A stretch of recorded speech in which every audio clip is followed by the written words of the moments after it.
Praise the lord. ఈ దినము దేవుని వాగ్దానము.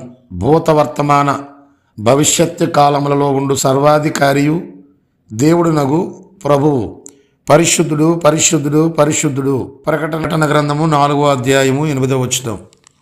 ప్రియులారా, దేవుని బిడ్డలారా, దేవుడు ఎప్పుడూ పరిశుద్ధుడే. నాలో పాపముందని మీలో ఎవరైనా నేరస్థాపన చేయగలరా అని ఛాలెంజ్ విసిరిన దేవుడు, ఏకైక దేవుడు, ఒకే ఒక్క దేవుడు యేసుక్రీస్తు ప్రభువు. అయితే ఆయన మాత్రమే తీర్పు తీర్చగల దేవుడు. ఆయన ధవల సింహాసనమునందు నిలబడు మనుషులందరికీ తీర్పు తీర్చును. సింహాసనములు మూడండి. మొదటి సింహాసనము ధవల సింహాసనము. రెండో సింహాసనము పేరు పరిశుద్ధ సింహాసనం.